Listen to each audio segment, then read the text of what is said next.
Si vous connaissez, je pense que vous connaissez tous Gilles Pénal, membre du bureau politique du Front National, responsable du groupe Front National en Bretagne aussi, qui est un militant, je pense, que tout le monde connaît, super actif et assez direct sur les problèmes de société. Gauthier va peut-être prendre la parole un peu pour vous rappeler ce que Saint-Nazaire-Bleu-Marine Front National à Saint-Nazaire fait et va faire. Et je pense que ce qui vous intéresse surtout, c'est que Gilles Pénal vous explique plus, disons, la politique nationale. Je vous signale que Gilles était hier à Paris, au bureau politique, pour parler de la refondation du FN. Donc si vous avez des questions à poser, c'est le moment ou jamais. Merci à vous. Merci Jean-Claude. Je serai moi-même assez bref pour laisser la parole à Gilles pour quelques minutes. Nous entamons donc une rentrée politique chargée pour notre groupe d'opposition municipale Saint-Nazaire-Bleu-Marine, aux côtés de nos élus Jean-Claude Blanchard, Stéphanie Sutter et moi-même, dans un contexte politique un peu particulier où le socialisme subsiste à Saint-Nazaire, mais où le gouvernement est autre, mais cela ne nous empêche pas de nous opposer. Et nous opposerons donc durant les mois à venir dans les séances du conseil municipal et également en dehors du conseil municipal en nous mobilisant sur un certain nombre de sujets. Et comme vous avez pu l'observer durant la dernière séance du conseil municipal, nous sommes soucieux notamment qu'il y ait plus de démocratie locale. Vous avez vu, je ne vais pas y revenir longuement, mais vous avez vu ce que propose le maire en termes de refonte des conseils de quartier, par exemple. Eh bien, nous nous sommes exprimés pour nous indigner du fait qu'il y ait eu un changement de règlement intérieur qui, de fait, exclut nos représentants. Et c'est le sens de notre démarche, que le maire a qualifié d'entrisme, qui est simplement d'appeler nos sympathisants, nos adhérents, ceux qui se reconnaissent dans le Front National, ceux qui ont voté pour lui à l'élection présidentielle et à la législative, eh bien, de participer au conseil de quartier en étant volontaires pour intégrer ces structures, qui sont au service de la démocratie locale, et où il n'y a donc aucune raison que les nôtres soient absents. C'est ce pourquoi il y aura, d'ici novembre, des adhérents du Front National de Saint-Nazaire qui seront candidats. Nous-mêmes élus, nous ne serons plus candidats puisqu'il y a eu un changement de règlement et nous respectons les règles, mais nous entrerons au conseil de quartier. Le changement de règle, c'est vrai qu'avant, il y avait des élus qui pouvaient postuler sur ces conseils de quartier, et aujourd'hui, on ne peut plus, là, c'est ça? Il n'y a pas de règle explicite.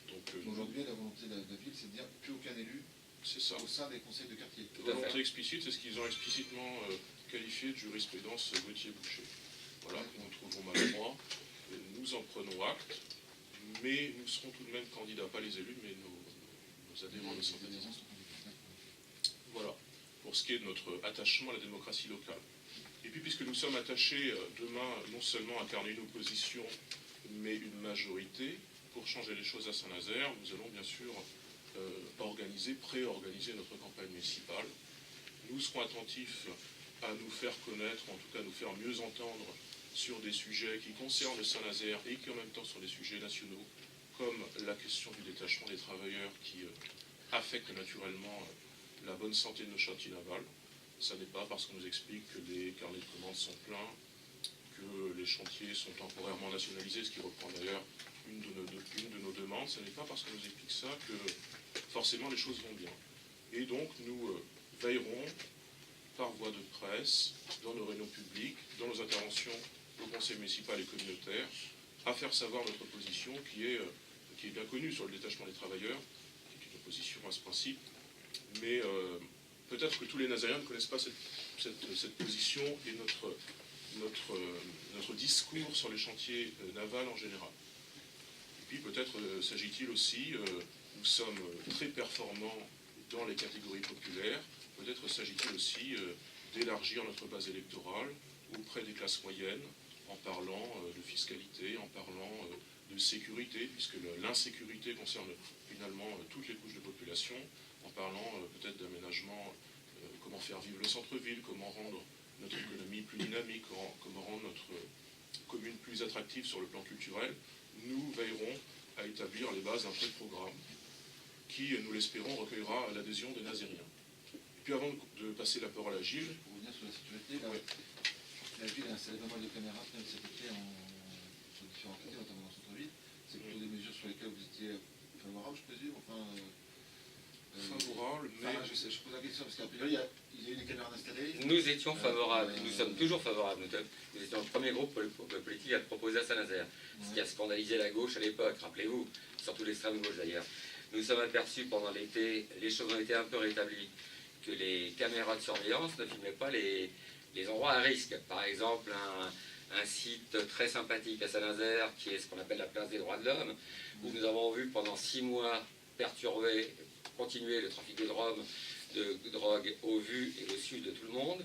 Et nous étions aperçus au début que les caméras évitaient ce carrefour. Depuis, ça a été rectifié. Depuis, ça a été rectifié.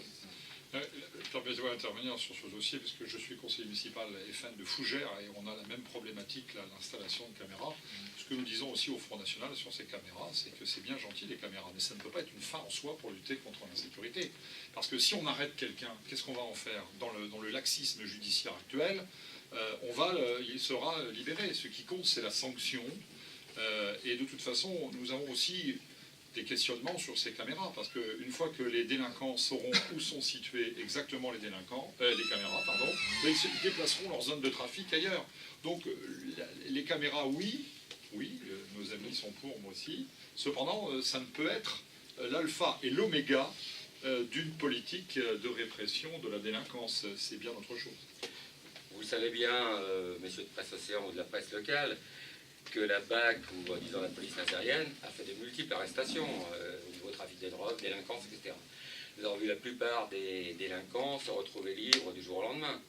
Bon, il y a eu une grande descente, on va dire la semaine dernière, je pense, sur le quartier en face de la base sous-marine, place de l'Amérique latine. Oui.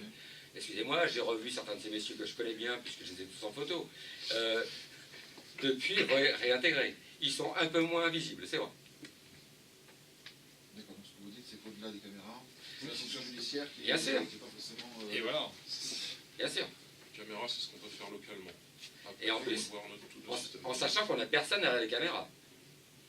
Enfin, je pense que notre pensée est claire, c'est qu'on ne peut résumer à des caméras de surveillance une politique de lutte contre l'insécurité. Mais bien évidemment, on sait bien ce que font nos édiles locaux, c'est qu'ils communiquent beaucoup sur cela pour faire croire à la population qu'ils luttent contre l'insécurité. Dans la réalité, c'est très très insuffisant, que ce soit à Fougères chez moi ou à Saint-Nazaire ou partout. Et puis, va-t-on mettre des caméras partout qui fait que...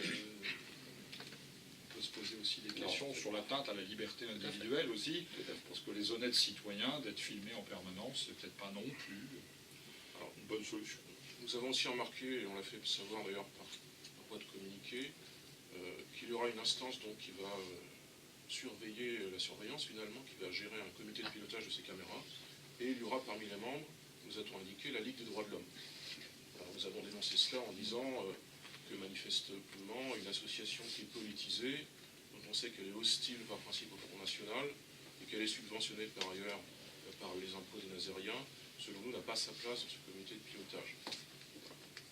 Et puis, pour conclure, au-delà de notre programme municipal, nous nous attelons aussi à nous mobiliser pour ce dernier scrutin de l'année qui est les élections sénatoriales, parce que nous avons un scrutin qui n'est pas grand public puisqu'il est réservé aux grands électeurs dimanche prochain, mais qui tout de même a son importance. Il s'agira d'envoyer des sénateurs Front National dans la Chambre haute, peut-être d'avoir un groupe demain. Et bien, le Front National est au combat avec ces 7 candidats, dont je suis moi-même en 3e position. Nous espérons avoir un sénateur, ce sera difficile, mais nous disons finalement que, par exemple, les conseillers municipaux qui seraient plutôt d'une sensibilité de droite, qui ne se retrouveraient pas dans les listes actuellement en lice, pourraient se rallier à cette voie des patriotes qui est la liste qui représente Marine Le Pen. Il n'y a pas de raison qu'ils ne votent pas pour nous, de même que les gens qui seraient séduits par le message de Nicolas Dupont-Aignan, puisqu'il n'y a pas de liste de Bout la France, il n'y a pas de raison a priori pour qu'ils ne se reportent pas sur notre liste. Et donc nous avons les espoirs de réunir des voix bien au-delà de ce que nous pourrions atteindre en termes simplement de grands électeurs. Quelques dizaines de voix, ça serait un signe de bonne vitalité de notre mouvement ici en Loire-Atlantique.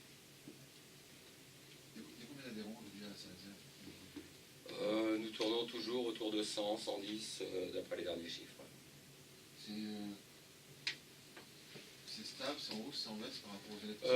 Nous avons une réunion hier au bureau du Front National 44, et le 44 est en hausse de 11,37%, il me semble. 11,37%. À partir du 1er janvier. Tout à fait, oui. On est toujours en légère hausse. Voilà, il n'y a pas de démobilisation à Saint-Nazaire, puis on a aussi des adhérents dans les autres communes. Oui. Et après tout, On parle de la 8e, là. Ouais, sur les 8e, après tout, on sait bien que notre performance n'a pas été celle qu'on souhaitait législative, mais il y a aussi des communes où on a progressé. À Donge, par exemple, les gens ont très bien voté pour nous, on a progressé, à Boué aussi. Donc, nous sommes de toute façon, nous sommes volontaristes, nous sommes optimistes, mais nous avons aussi des signes qui encouragent cet optimisme. Nous avons une mobilisation militante. Bon, messieurs, c'est pas pour abréger la séance, mais si vous avez des questions posées à Gilles, c'est maintenant, parce que j'ai invité les militants pour 18h30. On n'est pas à 5 minutes. Non, c'est vrai, on n'est pas à 5 minutes près. Merci, messieurs les journalistes qui vous êtes déplacés. Alors, ma présence ici s'explique dans le cadre de cette remobilisation du Front National après les vacances. Ces vacances qui sont venues justement récompenser un cycle électoral qui s'est terminé. Et je ne viens pas très loin, puisque je suis du voisin d'Ille-et-Vilaine, et que on est toujours en Bretagne ici, hein, pour ceux qui en douteraient. Donc je suis dans notre région, et je suis content de venir apporter mon soutien à nos excellents amis de Saint-Nazaire. C'est une ville importante, Saint-Nazaire, c'est une ville emblématique de notre combat. C'est une ville industrielle, c'est une ville où il y a un vrai savoir-faire français, c'est une ville où il y a aussi des menaces, hein, on les a évoquées, M. Boucher l'a fait, et donc c'est important, et d'ailleurs je signale que mon excellent ami Gilles Le Breton, député européen de la circonscription Ouest, alors là ça a agrandi un peu le territoire, mais dont fait partie la Loire-Atlantique, vient souvent ici. Il est venu il n'y a pas très longtemps à la traditionnelle fête de l'industrie, qui montre aussi l'attachement du Front National au maintien d'une industrie française performante. Alors, je suis là aussi surtout pour parler aux adhérents ce soir de la section de Saint-Nazaire, leur parler de cette grande entreprise qui s'appelle la refondation du Front National, sur laquelle il se pose des questions, puisque pour l'instant nous avons, c'est vrai, assez peu communiqué. Alors, cette refondation, elle a été annoncée par Marine Le Pen. Il s'agit de, comme elle l'a dit, de tout mettre à plat. Tout mettre à plat dans le fonctionnement du Front National, dans sa structure, dans sa façon de faire de la politique. Et les adhérents vont être au premier plan de cette refondation. J'étais hier effectivement au bureau politique où nous avons évoqué pendant toute une journée cette refondation. Nos adhérents vont recevoir à la fin du mois de septembre, tous les adhérents de France, donc bien évidemment ici, un questionnaire extrêmement important. Ils vont être consultés, une sorte d'immense référendum interne pour leur demander comment voient-ils la nouvelle organisation du Front, faut-il changer le nom du Front National. C'est eux qui vont décider. C'est eux qui vont décider. Notre ami Blanchard parlait tout à l'heure de démocratie interne. Il y a une véritable démocratie interne au Front National. Elle est commencée d'ailleurs à l'étage supérieur. Les cadres nationaux ont déjà commencé le séminaire du mois de juillet où tous les problèmes ont été mis à plat. Et bien maintenant, c'est les adhérents qui s'expriment. Marine va réunir tous les élus du Front National à Poitiers, pas très loin de chez nous, le week-end du 1er octobre.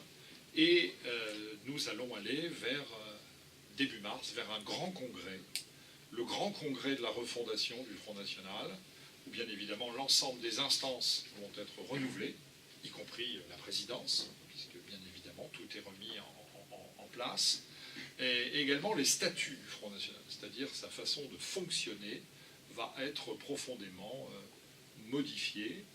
C'est une volonté de Marine Le Pen et c'est une immense attente, je pense, des cadres locaux, des adhérents. Le Front National est un mouvement puissant, mais c'est un mouvement, qu'il faut l'avouer, a conservé des structures déjà assez anciennes finalement, quand on réfléchit bien, puisque un mouvement qui a 45 ans, hein, et il faut bien évidemment adapter tout ça aux défis du XXIe siècle. Nous sommes au XXIe siècle. Marine Le Pen est une femme du XXIe siècle. Elle s'adresse à des gens qui vivent au XXIe siècle avec l'ensemble des problématiques. Alors bien évidemment, il ne s'agit pas de tout bazarder, parce que ça serait tomber dans la caricature. Il s'agit de demander aux adhérents ce qu'ils veulent. Ce qu'ils veulent sur la ligne politique, sur les priorités de notre programme. Et c'est vrai qu'il y a un débat, et c'est normal que ce débat, d'ailleurs, s'exprime par certains dirigeants, puisqu'il y a débat. S'il n'y avait pas eu volonté de débat, on pourrait s'en étonner, mais il y a une volonté de débat. J'y participe moi-même. Je suis tout à fait, moi, personnellement favorable à cette refondation qui part sur un socle puissant. Parce que, n'en déplaise à certains, certains ont enterré le Front National un peu rapidement. Ils vont rapidement s'apercevoir que le mouvement qu'il est, comment s'appellera-t-il demain? Je n'en sais rien, puisque sur cette question très précise, les adhérents vont voter, vont donner. Premièrement, on va leur demander leur avis, de proposer des noms, et deuxièmement, il y aura un vote pour valider ceux qui seront éventuellement retenus. Donc, nous allons entreprendre quelque chose d'important qui va étonner nos adversaires politiques dans une période où, quand même, le paysage politique est profondément en train de changer. Les Républicains n'en finissent pas de traverser une crise profonde. Et c'est vrai que nous nous adressons, nous, aux électeurs des Républicains. Nous ne nous adressons pas, je le dis clairement, aux dirigeants des Républicains. D'ailleurs, nous ne nous adressons pas à eux, puisqu'ils se sont exprimés sur le Front National, en disant clairement qu'il était M. Vauquier, qui passe pour quelqu'un, soi-disant, oh là là, vous allez voir, M. Vauquier, c'est quelqu'un de droite, hein. Vous allez voir, hein. Pas du tout. M. Vauquier, il a déjà annoncé qu'il ne reviendrait pas sur la loi sur le mariage pour tous, reniant même ce qu'il avait dit il y a quelques mois. Et M. Vauquier a déjà dit qu'il ne voulait pas entendre parler du Front National. Ça tombe bien, nous ne voulons pas entendre parler de lui. Mais nous tendons la main, nous, bien évidemment, et nous avons des contacts partout, avec des adhérents, des militants, des Républicains, des élus locaux aussi, bien évidemment. Et puis au-delà de ça, nous lançons un appel à tous les patriotes de ce pays, qu'ils viennent de la gauche, de la droite. Nous avons une volonté de rassembler. Le Parti socialiste est quasiment mort, mais on n'a pas bien pesé. Je pense qu'il n'y a pas encore assez de recul. C'est les historiens peut-être qui le feront. Je suis professeur d'histoire, donc je sais qu'il faut un petit peu de temps pour que l'histoire s'empare, les professeurs d'histoire s'emparent de ça, mais on n'a pas bien pesé le cataclysme politique que nous sommes en train de vivre. Le Parti socialiste, qui est un parti omniprésent dans la vie politique depuis des décennies, qui est quasiment moribond. Les Républicains qui n'arrivent absolument pas à retrouver un souffle. Alors certes, la République en marche, la République en marche, la République en marche.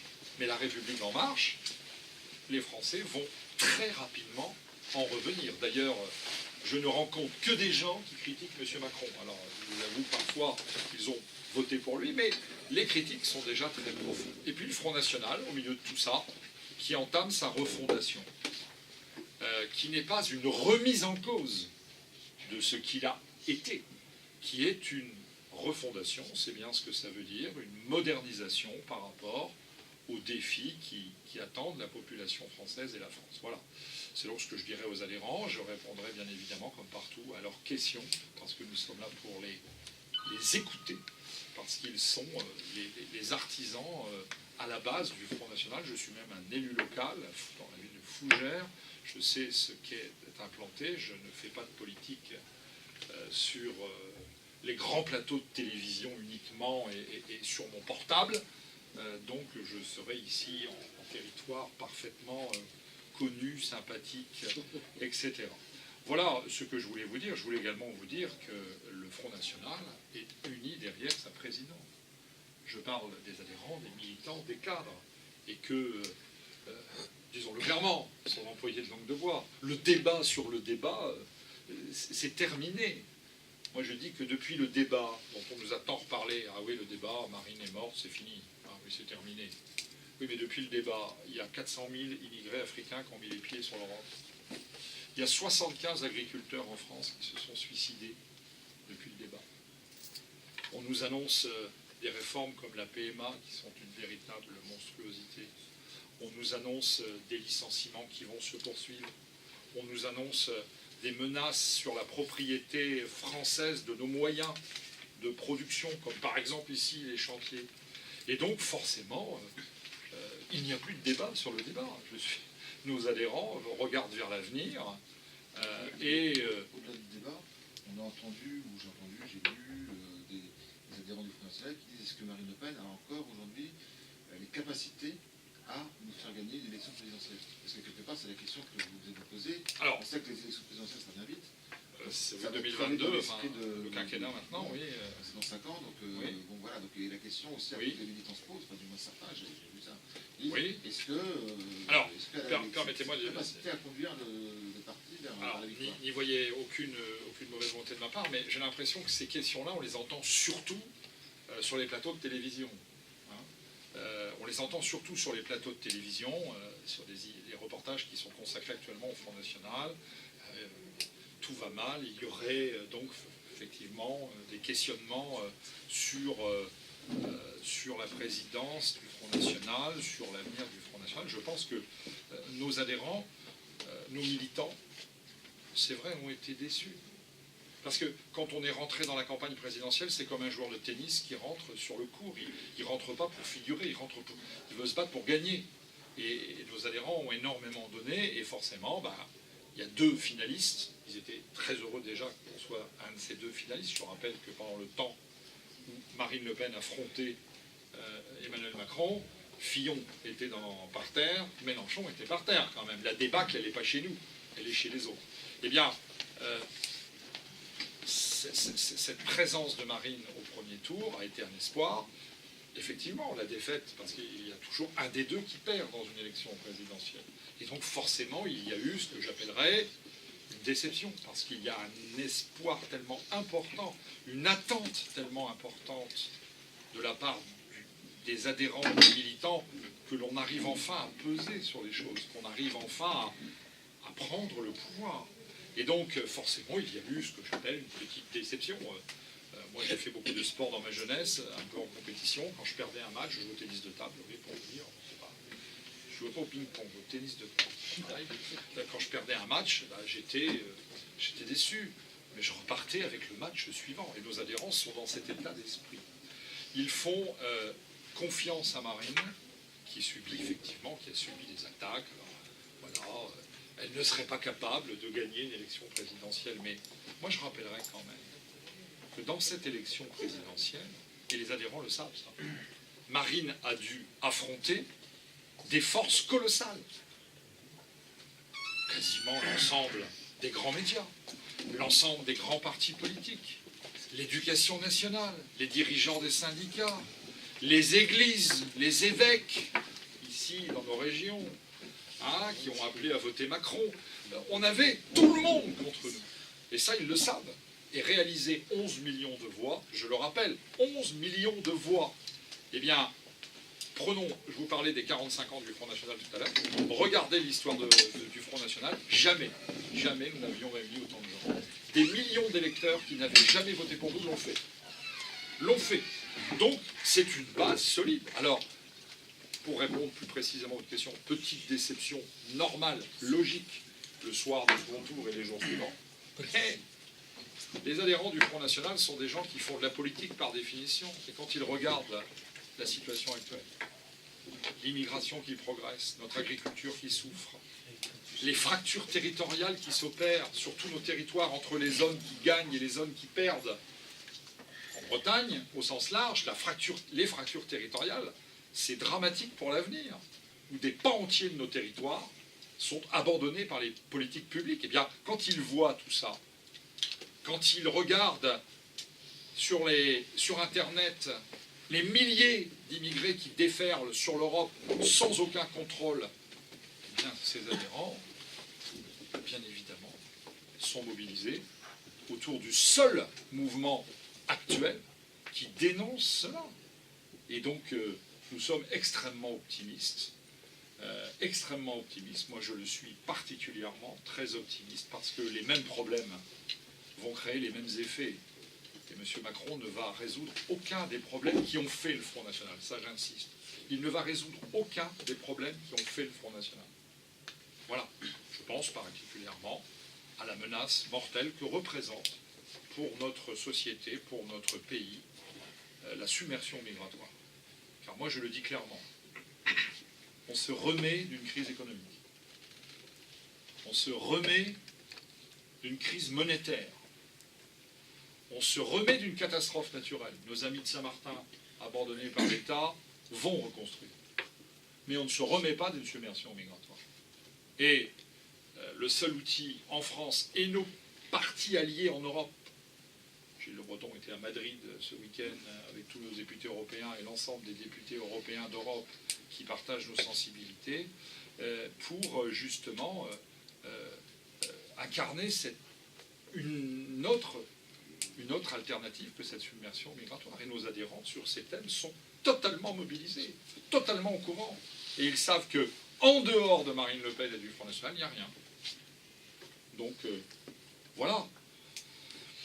Vous savez, il y a les débats dans les médias, sur les plateaux de télé, et puis il y a ce qui se passe sur les territoires. Moi, j'aime bien regarder ce qui se passe dans les territoires, et on s'aperçoit que le Front National va très bien. Il va changer.